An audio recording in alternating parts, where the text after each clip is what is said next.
Hello everyone. Hello kids. Hello friends.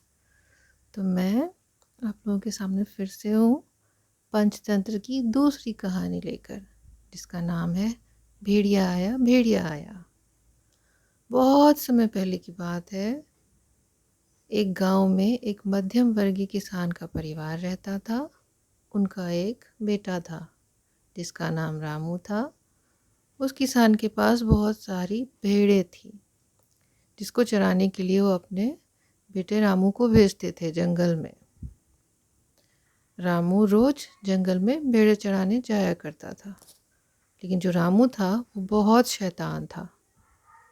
अपनी शैतानियों से दूसरों को परेशान करने में उसे बड़ा मज़ा आता है। आप में से भी बहुत सारे लोग बहुत शैतान होते हैं ना। मम्मी पापा को, घर में सबको परेशान करते रहते हैं, फ्रेंड्स को भी। तो उसको भी बहुत शैतानी करने में मज़ा आता था। और जंगल में जब वो भेड़ें चराने जाता तो भेड़ तो अपना घास खाती, चढ़ने लग जाती। अब वो अकेला रहता, वो सोचता क्या करूं क्या करूं, मैं तो बोर हो रहा हूँ, ये भेड़ें तो अपना खाना खा रही हैं, मैं क्या करूं। वो सोचता क्या करूं, किसे परेशान करूं। तो जंगल में ही जब वो भेड़ें चढ़ाता था जहाँ पे, वहाँ बगल में कुछ खेत थे जिसमें सुबह सुबह कुछ किसान खेती करने के लिए आते थे। तो उसने सोचा कि क्यों ना इस किसानों के साथ ही कोई शैतानी करे, इन्हीं को परेशान करूं। क्या करूं ऐसा कि जिससे ये परेशान हो जाए। ऐसा सोचने लगा वो।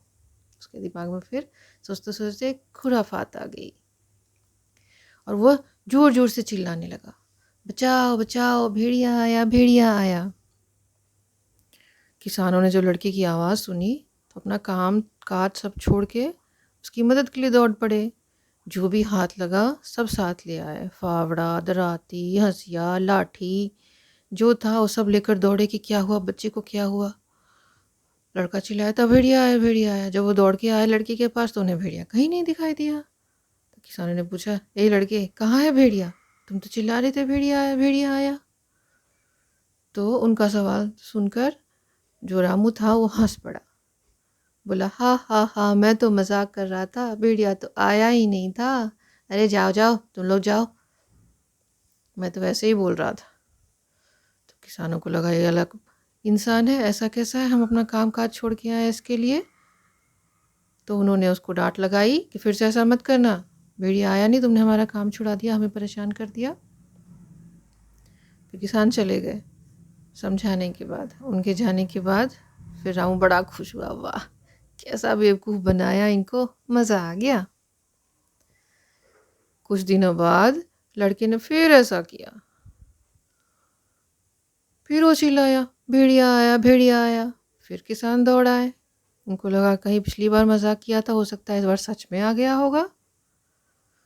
फिर वो दौड़े दौड़े सारे लेकर आए, हथियार लेके आए, लाठी लेकर आए, सब लेकर आए कि भेड़िया को मारेंगे, दौड़ कर आए।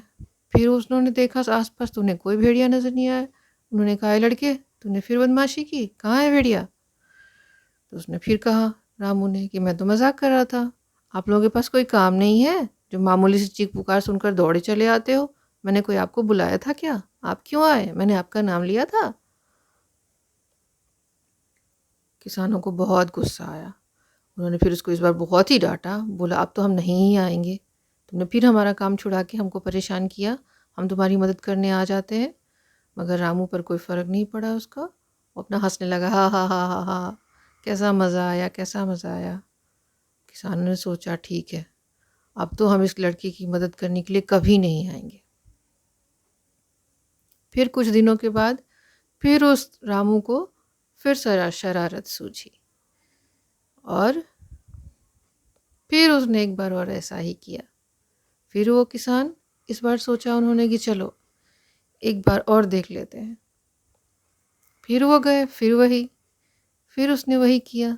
फिर उसने मजाक उड़ाया कि आपको कोई काम नहीं है, आप फिर आ गए मेरे पास मदद करने के लिए। इस बार किसानों ने सोचा कि अब तो हम कभी नहीं आएंगे, पक्का पक्का नहीं आएंगे। फिर ऐसे दिन बीतते गए और एक दिन ऐसे ही भेड़ चढ़ा रहा था रामू। तो उस दिन सचमुच का भेड़िया आ पहुंचा। सोचो। तो रामू जो था वो डर के मारे पेड़ पे चढ़ गया कि हाय, तो सही में भेड़िया आ गया।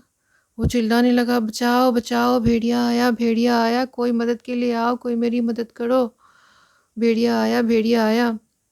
लेकिन पास में जो किसान काम कर रहे थे, उन्होंने सोचा इसकी तो आदत है, हम पहले भी 3 बार जा चुके हैं, फिर जाएंगे, फिर वो हंसने लगेगा, चलो छोड़ो, नहीं जाना है। और सब अपना अपना काम करने लगे। लड़का रोने लगा पेड़ पे चढ़ के, लेकिन इस बार कोई उसकी मदद के लिए नहीं आया। अब भेड़िए ने कई भेड़ों को मार डाला, उसके रामू के कई भेड़ों को भेड़िए ने मार डाला।